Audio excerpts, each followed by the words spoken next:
And we're back with part 2 of chapter 3. Okay, so they had a nice evening, but the next morning and afternoon were horrible. Remember, they haven't started the cure. They haven't started the pills that Mrs. Piggle-Wiggle gave them yet. The children quarreled and tattled from the moment they got up until they went to bed. Mrs. Hamilton closed her eyes and thought of the little black pills. But Mr. Hamilton finally gave Wendy and Timmy each a spanking and told them that they could tattle to each other about him.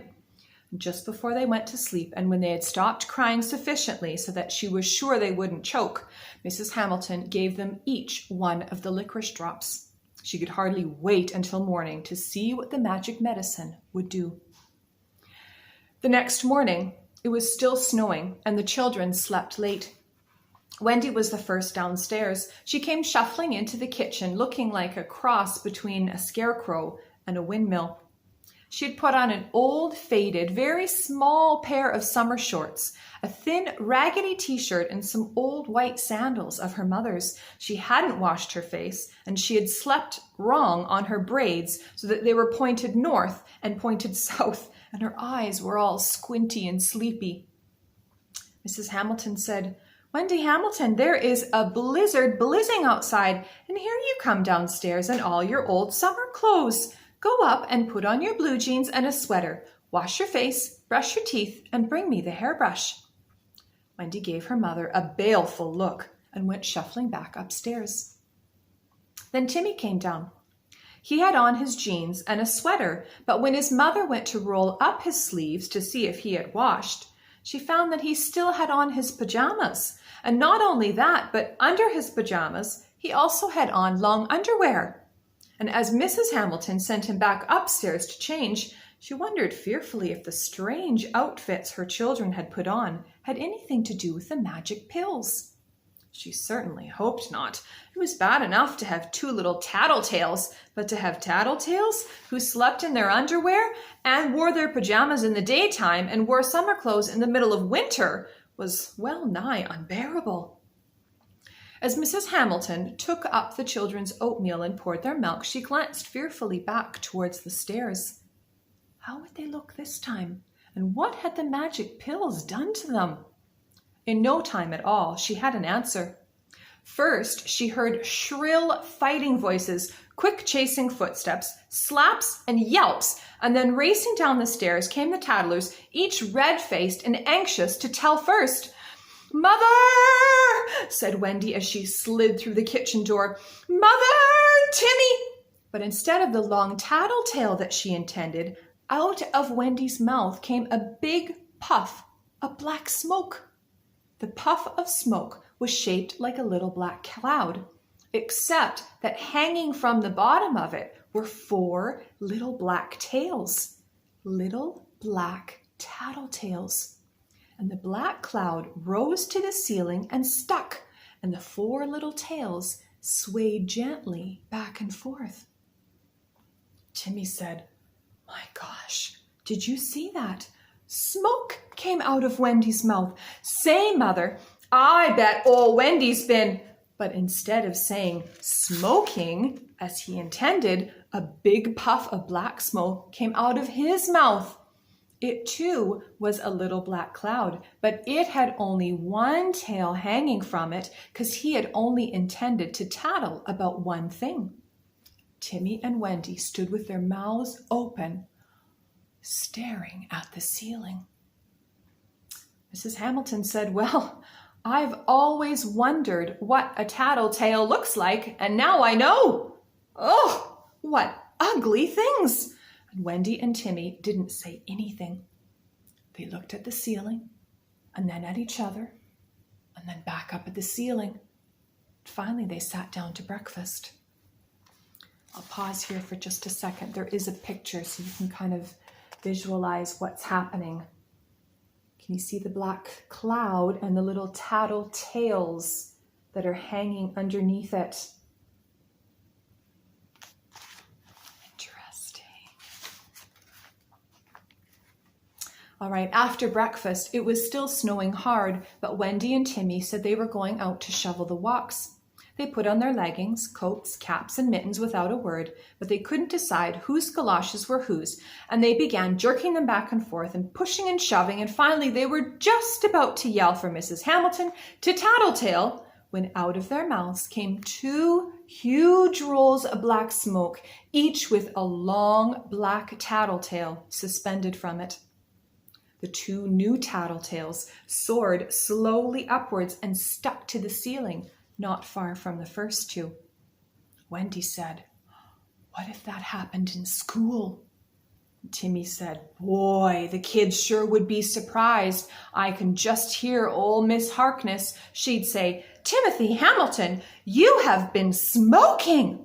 Wendy said, "I don't think I'd like to have that happen at school. All the children would laugh at me. Hey, there are your galoshes. I can tell because they're a teensy bit littler than mine."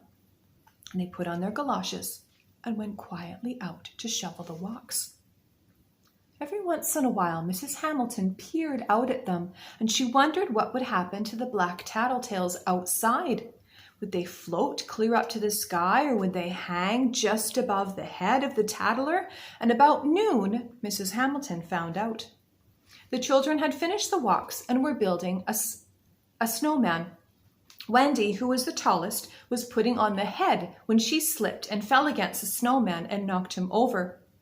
Timmy was furious. He thought Wendy had deliberately knocked over the snowman, and he ran and pounded on the front door and yelled for his mother to tattle. When Mrs. Hamilton opened the front door, Timmy opened his mouth, and out came a big black puff of smoke with a tattletale hanging from it. The smoke rose slowly until it was about 4 feet above Timmy's head, and there it stayed. When he walked, it moved with him. Timmy took his shovel and tried to bat the tattletale, but the shovel went right through it, and all it did was make the tail swing a little. Wendy thought it was very funny, and she said, "I'm going to get Molly and Dick and Hubert and Patsy so that they can all see what an old tattletale you are." Timmy said, "You do, and I'll wash your face with soap, old dog eyes." And Wendy said, "You must try it. And Mother said you weren't to call me dog eyes. I'm going to tell Mother. She said she'd punish you if you called me dog eyes." "Mother!" Out of Wendy's mouth came a big puff of black smoke with a big black tail hanging from it. It floated up until it was about 4 feet over Wendy's head, and there it stayed. And Wendy said, "Come on, Timmy, let's go in the house. What if the postman should see these old black things?" And they put away their shovels and they went in the house. The black tattletales followed them in and floated up to the kitchen ceiling to join the other tattletales. Once during the afternoon, a strange thing happened. Wendy and Timmy were coloring at the kitchen table, and Timmy joggled Wendy's elbow, and Wendy was just about to tattle on Timmy when, suddenly remembering the ugly black tattletales, she looked up at the ceiling and swallowed her tattling. As the tattletale went back down her throat, Wendy noticed that one of the ugly black clouds shriveled up and disappeared. A few minutes later, Wendy broke Timmy's red crayon, and he started to give up to tattle when he looked up at the ceilings, and seeing all the ugly black tattletales made him decide that perhaps Wendy didn't mean to break his red crayon, so he swallowed his tattletale and sat down again. Immediately, another black cloud shriveled up and disappeared from the ceiling. By the time Mr. Hamilton came home, there were only 2 left. The one with the 4 tails and the biggest one with the 1 tail.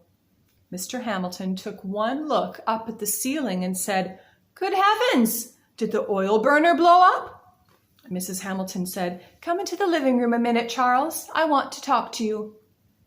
In a few minutes, Mr. Hamilton came out to the kitchen with a golf club with which he poked and poked at the tattletales, and it didn't do any good. The golf club went straight through them, and they didn't move or change shape. During dinner, the children were surprisingly quiet and surprisingly pleasant. In fact, there wasn't a cross word spoken the entire evening, and when they went to bed, Mrs. Hamilton gave them the last of the pills, but she didn't really feel that it was necessary. After the children were in bed, Mr. Hamilton got up on the kitchen stool and tried to pull down the tattletales. It was like trying to pull down smoke. He finally gave up. He said, "That is the darndest thing I've ever seen." Mrs. Hamilton said, "I think they're beautiful." On Sunday, Wendy made one more tattletale, and Timmy shriveled up his last old one. Sunday night, Mrs. Hamilton called Mrs. Piggle-Wiggle. She told her everything that had happened and asked if she thought the children were cured. Mrs. Piggle-Wiggle said that she was sure they were cured, but that the important thing was for Mrs. Hamilton never to tell the children about the magic medicine in case she ever had to use it again. Monday morning, all the tattletales were gone from the kitchen ceiling, and if Wendy and Timmy had known it, they could have tattled to their heart's content and no smoke would have come out of their mouths because they hadn't taken any magic medicine the night before. But they didn't know it, and every time they started to tattle, they would gulp and look guiltily up at the ceiling. Monday afternoon, Wendy came home from school and said that everybody in school liked her, and she liked everybody. Timmy didn't say anything. He had a black eye and a skinned nose, but he didn't say a word. He and Wendy laughed and talked as they drank their cocoa, but they kept their eyes on the ceiling.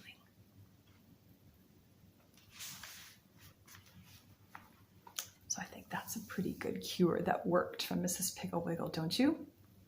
All right, the next chapter, chapter 4 for next time, is called The Bad Table Manners Cure. What do you think that might be about? Is there somebody in your family who might have some bad table manners? Maybe they slurp and slop their supper or eat with their fingers when they probably should be using a fork or a spoon. Okay, so next time we'll have a listen to that one and we'll see what kind of cure Mrs. Piggle-Wiggle comes up for that one. All right, thank you so much for listening and I'll see you next time. Bye-bye.